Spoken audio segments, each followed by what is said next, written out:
నమస్తే. రెండు జిల్లాల రెండు గ్రామాల సరిహద్దుల్లో ఉన్న మిగులు భూమి, దీన్ని మనం టెక్నికల్గా బిల్లా దాఖలా భూమి అంటాం. నిన్న మనం ఒక వీడియో చేయడం జరిగింది. గ్రౌండ్కి వెళ్ళి సంగారెడ్డి జిల్లా రామచంద్రాపురం మండలం వెలిమెల అన్న గ్రామంలో ఈ బిల్లా దాఖలా భూమి ఉన్నది. ఈ వెలిమెల అన్న గ్రామం అవతల రంగారెడ్డి జిల్లా కొండకల్లన్న గ్రామం అవతల, యువతల వెలిమెల గ్రామం సంగారెడ్డి జిల్లా. ఈ మధ్యలో దాదాపుగా ఒక 60 ఎకరాల బిల్లా దాఖలా భూమి ఉన్నది. అంటే ఆనాడు మిగులు ఉన్నటువంటి భూమి అన్నమాట. దీన్ని మిగులు భూమి అంటారు. ఈ భూమిలో కొన్ని సంవత్సరాలుగా అక్కడ గిరిజనులు సాగు చేసుకుంటూ వాళ్ళ జీవనాన్ని కొనసాగిస్తున్నారు. గతంలో హైకోర్టు ఆర్డర్స్ ఉన్నాయి. ఈ భూమి వాళ్ళకి ఇవ్వండి అని కోర్టు కూడా కొంత డైరెక్షన్ ఇచ్చింది గవర్నమెంట్కి. ఎప్పుడు ఇది 1994లో రైతులంతా కోర్టుకు వెళ్తే ఆనాటి నుంచి నేటి వరకు ఆ రైతులంతా ఈ భూమి మాకే వస్తుందేమో అని, మేమే పట్టాలో ఉన్న మేమే ఆ కబ్జాలో ఉన్నాం కాబట్టి మాకే చెందుతుంది అని వాళ్ళు అనుకున్నారు. వాళ్ళు హ్యాపీగా సాగు చేసుకుంటున్నారు. ఏదో ఒక సందర్భంలో పట్టా దొరకకపోతుందా అని లీడర్ల చుట్టూ కోట్ల చుట్టూ తిరుగుతా ఉన్నారు. నేను ఈ వీడియో ఎందుకు చేస్తున్నా అంటే, నిన్న నేను ఆ గ్రామానికి ఎందుకు వెళ్ళినా, అక్కడ దాదాపు 60 ఎకరాల బిల్లా దాఖలా భూమిని 2023 మొన్నటి ఎలక్షన్లకి వారం రోజుల ముందుగా అక్కడ ఉన్న ఆర్ఐ, అక్కడ ఉన్న ఎంఆర్ఓ, అక్కడ ఉన్న ఆర్డీఓ, ప్రస్తుతం ఉన్న కలెక్టరు, వీళ్ళందరూ కలిసి సిసిఎల్ఏ డైరెక్టర్గా ఆనాడు ఇన్ఛార్జిగా ఉన్న, ఇప్పుడు కమిషనర్గా ఉన్న నవీన్ మిట్టల్, వీళ్ళందరూ కలిసి అక్కడ ఉన్న ఏ ల్యాండ్ మాఫియా ముఠా ఏదైతే ఉందో, అరబిందో ఫార్మాకి సంబంధించిన వాళ్ళ చుట్టాలు బంధువులు నడిపిస్తున్న ఆయన పేరు కళ్యాణ్ రెడ్డి అనే ఆయన ఒక ఆయన, ఆ లోకల్గా ఉన్న భూస్వామి విక్రమ్ రెడ్డి అని ఒక ఆయన, ఈ అదే అరబిందో రియల్ ఎస్టేట్లో కీలక పాత్రధారిగా ఉన్న నిత్యానంద రెడ్డి అనే ఈ రెడ్లు, ఈ దొరలు కలిసి ఆ బిల్లా దాఖలా భూమిని ఎలక్షన్స్కి వారం రోజుల ముందు కేటీఆర్ సహకారంతో, నవీన్ మిట్టల్ సహకారంతో రాయించేసుకున్నారు. ఏమని ఉంటుంది ఆ ప్రొసీడింగ్స్లో అంటే చాలా దారుణం. వీళ్ళు నిరక్షరాస్యులు, వీళ్ళకి చదువు రాదు, వీళ్ళకి తెలియదు, వీళ్ళే కబ్జాలో ఉన్నారని ఆ భూమిని వాళ్ళకి రాసిచ్చేస్తారు. గిరిజనులకు అన్యాయం చేశారు. ఇదంతా గిరిజనులకు తెలియదు. పాపం వాళ్ళు కొట్లాడి మొన్న గవర్నమెంట్ కూడా మోసం చేసింది. మీకు ఇక్కడ భూమి ఇస్తామని చెప్పి వాళ్ళతోనే కడీలు నాటించి అక్కడి నుంచి వాళ్ళని వెళ్ళగొట్టే ప్రయత్నం చేస్తే మనం అక్కడికి వెళ్ళినాం. వెళ్తే గ్రౌండ్లో ఎంత భయంకరమైన దృశ్యాలు కనిపించినాయంటే, పోలీసులు బౌన్సర్లు ఉన్న ప్లేస్లో, ఈ ప్రైవేట్ సైన్యం ఉన్న ప్లేస్లో పోలీసులు చైర్లలో కూర్చొని దర్జాగా వాళ్ళకి మద్దతుగా నిలబడ్డారు. గిరిజనులేమో తిండి లేక ఉదయం నుంచి రాత్రి దాకా అక్కడే పడున్నారు గిరిజనులు. కట్ చేస్తే మన వీడియో నిన్న రాత్రి ప్లే అయింది. పొద్దున ఏమైనా కదలికి వస్తుందేమో, పోయిన గవర్నమెంట్ హయాంలో జరిగింది కదా, మరి ఈ గవర్నమెంట్లో ఉన్న పెద్దలకు తెలియదేమో ఏం జరుగుతుందో, కొంత ఏమైనా కదలికి వస్తుందేమో అని అనుకుంటే, ఇంకా దుర్మార్గంగా అరాచకంగా మళ్ళీ 100 మంది పోలీసులను పెట్టి అక్కడ ఉన్న గిరిజన యువకులని, గిరిజన మహిళలని అరెస్ట్ చేయడానికి ప్రయత్నం చేస్తున్నారు. ఇంకా భయంకరమైన విషయం ఏంటంటే, ఈయన గారు జిల్లా ఎస్పీ రూపేష్ గారు నిన్న నేను అక్కడ ఉండంగానే ఈ బాధితుల తరపున కోర్టుకు వెళ్ళిన అడ్వకేట్ నాతోనే ఆ 3 గంటల సమయంలోనే ఫోన్లో మాట్లాడిండ్రు. ఏమన్నారు, ఆల్రెడీ హైకోర్టు చాలా క్లియర్ డైరెక్షన్ ఇచ్చింది, ఎట్టి పరిస్థితిలో ఆ సివిల్ డిస్ప్యూట్లో దాంట్లో పోలీసులు ఇన్వాల్వ్ కావద్దు అని చెప్పింది. స్టిల్ పొద్దున మళ్ళీ ఇదే పోలీసులు అక్కడికి వెళ్ళి వాళ్ళందరినీ అరెస్ట్ చేసి దారుణంగా హింసించి పోలీస్ స్టేషన్లకు తీసుకుపోయారు. అంటే హైకోర్టు ఆర్డర్ ఇచ్చినా కూడా వీళ్ళకి పట్టింపు లేదంటే, జిల్లా ఎస్పీ మరి హైకోర్టు ఆర్డర్స్ని కూడా అతిక్రమిస్తున్నట్టే కదా.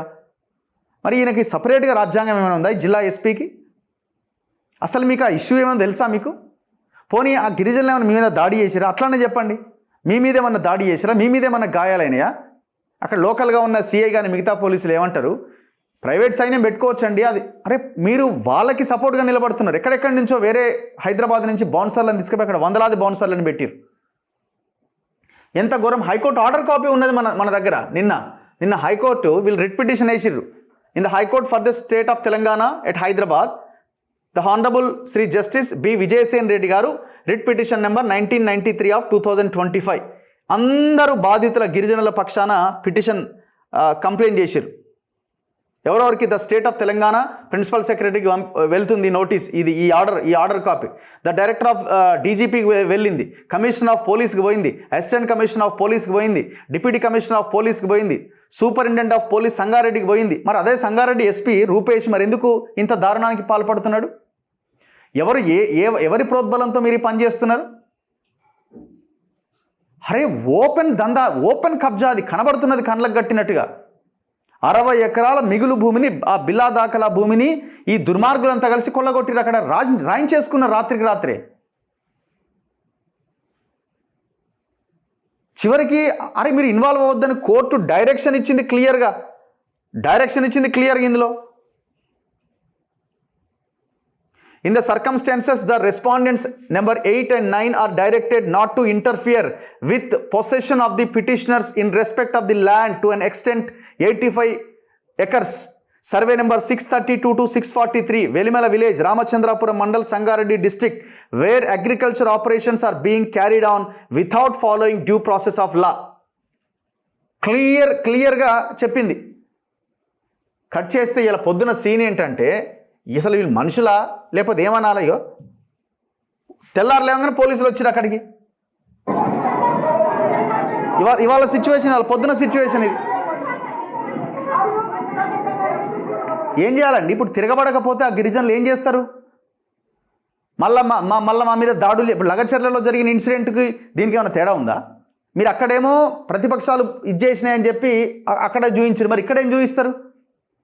లగచర్లలో మీరు చెప్పింది కొంత ప్రజలు నమ్మిర్రు, గవర్నమెంట్ చెప్పింది ఏదో ప్రొవోకేట్ ఏదో జరిగిందేమో అని కొంత అటు ఇటుగా కొద్దిగా మీరు దాన్ని సెటరైట్ చేసుకోగలిగారు. ఇప్పుడు ఈ విషయాన్ని మీరు ఏం సెటరైట్ చేసుకోగలుగుతారు? కేటీఆర్, నవీన్ మిట్టలు వీళ్ళంతా కలిసి, ఇప్పుడున్న కలెక్టర్ కూడా ఆమె పేరు క్రాంతి వల్లూరి సంథింగ్ ఏముంది ఆమె పేరు, ఆమె ఫాదర్ కర్నూలులో డాక్టరు, సంగారెడ్డి కలెక్టర్ పక్కన వాళ్ళ ఫాదర్ వచ్చి అక్కడ హాస్పిటల్ పెడతాడు. ఏం తమాషా! అక్కడ పోతే ఏమంటున్నారంటే అసలు అదే హాస్పిటల్లో డీల్స్ జరుగుతాయి పెద్ద ఎత్తున ఈ రియల్ ఎస్టేట్కి సంబంధించినవి అని అంటున్నారు. ఎక్కడ వెళ్తున్నాం మనం? అక్కడ ఉన్న RDO Ravinder Reddy, he's a total culprit. నేను మొన్న ఎస్టీ కమిషన్ ముందు అటెండ్ అవుతే ఆ ఎస్టీ కమిషన్ క్వశ్చన్ చేస్తే ఆన్సర్ లేదు, ఎందుకు ఇచ్చిరు ఈ భూమి అంటే. మాకేం సంబంధం? కలెక్టర్ ఏమన్నారు, నవీన్ మిట్టల్ ఏమన్నాడు, సీసీఎల్ఏ నుంచి మాకు డైరెక్షన్స్ వచ్చినాయి, ముఖ్యమంత్రి ఆఫీస్ నుంచి మాకు డైరెక్షన్లు వచ్చినాయి. అరే కేటీఆర్ చేసిన పని మరి రేవంత్ రెడ్డి ఎందుకు కంటిన్యూ చేస్తున్నాడు? ఎందుకు చేస్తున్నాడు అంటే అక్కడ విక్రమ్ రెడ్డి ఉన్నాడు, కళ్యాణ్ రెడ్డి ఉన్నాడు, నిత్యానంద రెడ్డి ఉన్నాడు, అరబిందోకి సంబంధించిన శరత్ చంద్రారెడ్డో ఇంకో రెడ్డో ఉన్నాడు. 60 ఎకరాల భూమి ఎంత లేదన్నా అక్కడ 800 నుంచి 1000 కోట్ల రూపాయల ప్రాపర్టీ అది. మీరు అక్కడికి వెళ్ళండి. ఇప్పుడు వీడు ఎవరెవరైతే ఇందులో ఉన్నారో ఇన్వాల్వ్ అయ్యారో వాళ్ళ ఫోటోలు కూడా చూపిస్తాను నేను. ఉదయం గొడవ ఇదంతా. ఇక అక్కడ గిరిజనులంతా లొల్లి చేస్తున్నారు.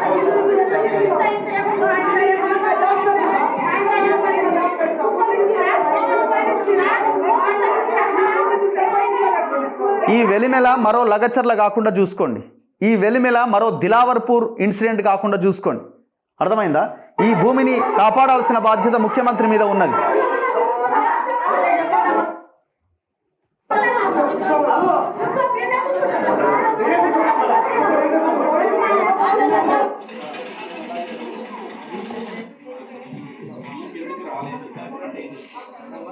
ఇక రగులుతున్న వెలిమెల ఏంటి కబ్జా స్టోరీ? సంగారెడ్డి జిల్లా రామచంద్రాపురం మండలం వెలిమెల తాండా కొండకల్ గ్రామాల మధ్య ఉన్న సర్వే నెంబర్లో లేని బిలా దాఖలా భూమిని తండావాసులు తాతల కాలం నుంచి సాగు చేసుకుంటున్నారు. 70 ఏళ్లుగా ఇక్కడ వ్యవసాయం చేసుకుంటున్నారు గిరిజనులు. ఈ భూమి ఓనర్ అంటూ చెప్పుకుంటున్న విక్రమ్ రెడ్డి దొరవద్ద నుంచి పారిశ్రామికవేత్త నిత్యానంద రెడ్డి, ఆయన అల్లుడు కళ్యాణ్ రెడ్డి ఈ భూమిని అక్రమంగా అధికారులను మేనేజ్ చేసి చేజిక్కించుకున్నారు. గత ప్రభుత్వ హయాంలో సీసీఎల్ఏ నిబంధనలకు విరుద్ధంగా అప్పటి రెవెన్యూ శాఖ సర్వే నెంబర్లు కేటాయించి పట్టాదారు పాస్ పుస్తకాలు జారీ చేసింది. మొత్తం 25 ఎకరాల 26 గుంటల బిలా దాఖలా భూమిని రెవెన్యూ శాఖ అనర్హులకు కేటాయించింది. ఇంకా కొంత కేటాయించి ఇంకా పెండింగ్లో ఉన్నది, అది కూడా లాగేసుకునే ప్రయత్నం చేస్తున్నారు.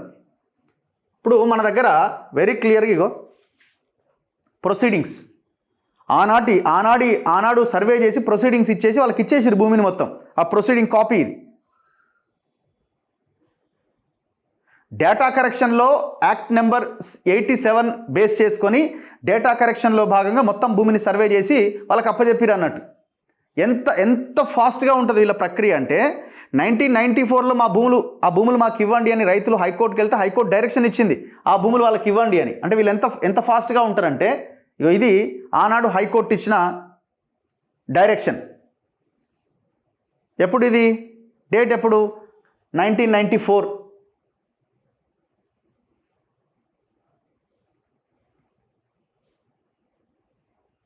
ఆనాడు ఇచ్చింది. వాళ్ళ రైతుల వేలిముద్రలు ఇవన్నీ. ఆ రైతులు ఆనాడు సాగు చేసుకుంటున్న రైతులు కోర్టుకు వెళ్ళి భూమి మాకు ఇప్పించండి అని అడిగితే 2 ఎకరాలు ఇవ్వచ్చు అని కోర్టు డైరెక్షన్ ఇచ్చింది. వీళ్ళంతా రైతులే. ఇప్పుడు 94 నుంచి కొట్లాడుతున్న రైతులకి ఇవ్వట్లే భూమి. 94 నుంచి కొట్లాడుతున్న రైతులకు ఆ భూమి ఇస్తలేరు. ఏం చేస్తున్నారు ఈ దొంగలంతా కలిసి? ఏం చేసిరంటే ఇగో ఈ రకంగా 25/7/2023 నాడు ప్రాసెస్ స్టార్ట్ అయితే జస్ట్ 3 నెలల కాలంలో 28/10/2023 10 రోజుల ముందులోపు మొత్తం భూమి అంతా వాళ్ళకి వెళ్ళిపోయింది. ఇది అక్కడున్న ఆర్ఐ దగ్గర నుంచి, ఎంఆర్ఓ దగ్గర నుంచి, ఆర్డీఓ దగ్గర నుంచి, కలెక్టర్ దగ్గర నుంచి, సిసిఎల్ఏ ఇన్ఛార్జ్గా ఉన్న నవీన్ మిట్టల్ వరకు, కేటీఆర్ వరకు చేసిన పని ఇదంతా. ఇప్పుడు ఏమనాలా? ఇప్పుడు ఆ గిరిజనులు తిరగబడకపోతే, వాళ్ళ భూమి వాళ్ళకు కాకుండా వాళ్ళ పొట్ట కొడుతుంటే సైలెంట్గా చూస్తూ ఊరుకోవాలనా? దాడి చేస్తే దాడి చేసిరు అని అంటారు.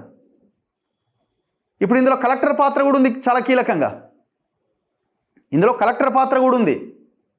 లగచర్ల కేసులో ఆనాడు అక్కడ కలెక్టర్ మీద దాడి చేస్తారే, మంచి కలెక్టరు రైతులను అడగడానికి వెళ్తే ఆయన మీద దాడి చేస్తారా అన్నారు కదా. మరి ఇక్కడ కలెక్టర్ చేస్తున్న పని ఏంది? ఇక్కడ ఎస్పీ చేస్తున్న పని ఏంది? ఇప్పుడు రైతులు భూమి వదులుకున్నా, భూమి పోయినా కూడా సైలెంట్గా కూర్చోవాలనా? తిరగబడాలనా?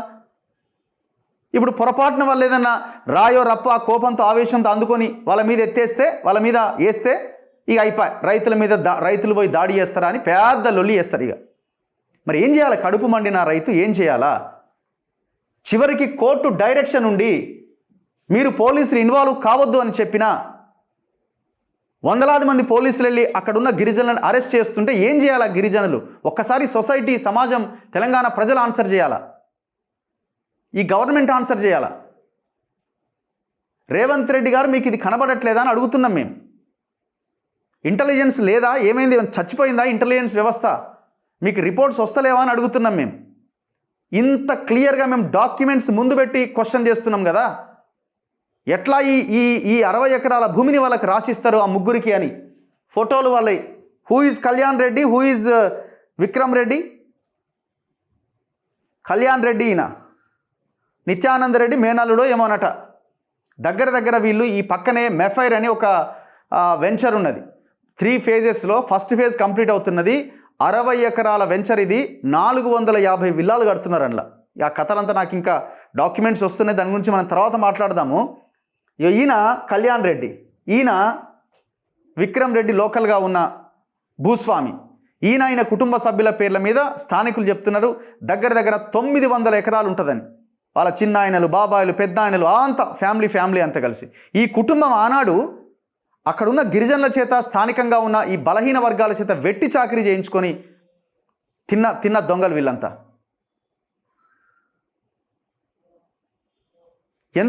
వీళ్ళు సీలింగ్లోనే వీళ్ళకి ఆనాడు 1970s 60s 70s 1100 ఎకరాల భూమి వీళ్ళ పేర్ల మీద ఉండే. సీలింగ్లో భూమి పోతుందని చెప్పి వాళ్ళ పేర్ల మీద, వీళ్ళ పేర్ల మీద, అక్కడ పనిచేసే వాళ్ళ పేర్ల మీద రాయించేసి మళ్ళీ వెనక్కి లాక్కున్నారు.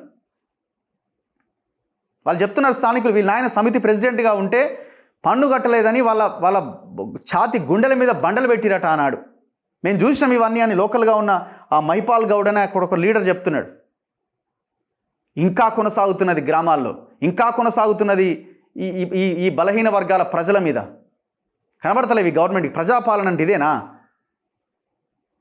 ఇప్పుడు ఇది మరో లగచర్ల ఎందుకు కాదు చెప్పండి? ఇది మరో లగచర్ల ఎందుకు కాదని మీరు అనుకుంటున్నారు?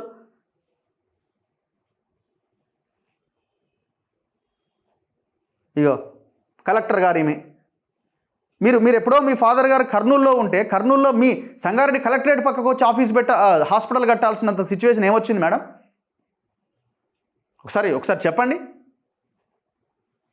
ఏం జరుగుతుంది హాస్పిటల్లో? లెక్క తేలాలి కదా.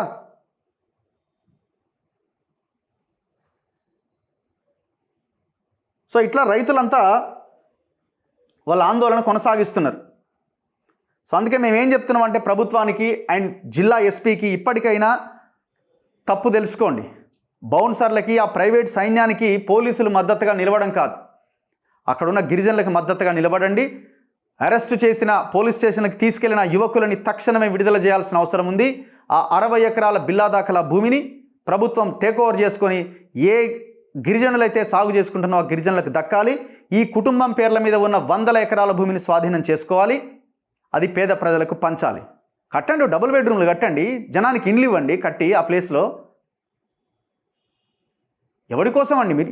దీనికి అవతల మళ్ళీ మోకిలా దీనికి ఆనుకొని ఉన్నదే అపర్ణ కన్స్ట్రక్షన్ వాడు ఇదే గిరిజనులని నరకం చూపిస్తున్నాడు. వాడు సేమ్ బిల్లా దాఖలా భూమి అండ్ మిగులు భూమి ఇంకా రకరకాలుగా ఉన్న భూములు కబ్జాలు పెట్టి ఎక్కడ మోపాయిర్రా నాయన మీరంతా? ఎక్కడి దరిద్రులు మీరంతా?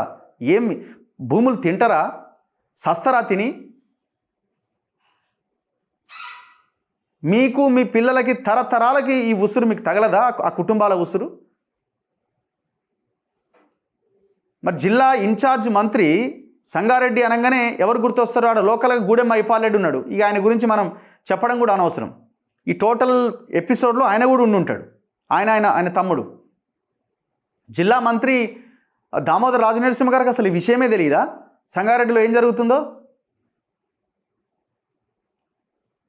అండ్ ఇది ఎంపీ నియోజకవర్గం, రఘునందన్ రావు గారి నియోజకవర్గం కిందికి వస్తుంది. ఆ నష్టపోతున్న ఆ యొక్క గిరిజనుల పక్షాన మీరు నిలబడాల్సిన అవసరం ఉన్నది. ఇటు సంగారెడ్డికి వస్తుంది, జస్ట్ అటు దాటితే మరి రంగారెడ్డికి వస్తుంది. మీ నియోజకవర్గం అనుకుంటున్నాను నేను.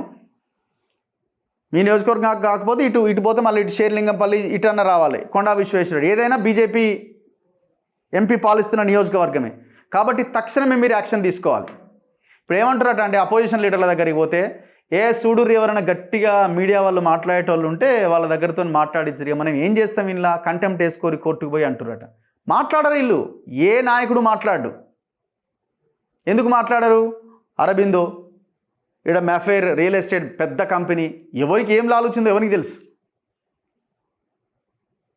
సో ప్రజలారా మనం మేల్కోవాల్సిందే, ఈ పోరాటాన్ని మరింత ముందుకు తీసుకెళ్లాల్సిందే. తక్షణం దీని మీద ఎంక్వైరీ, డిపార్ట్మెంటల్ ఎంక్వైరీకి ఆదేశించాలి.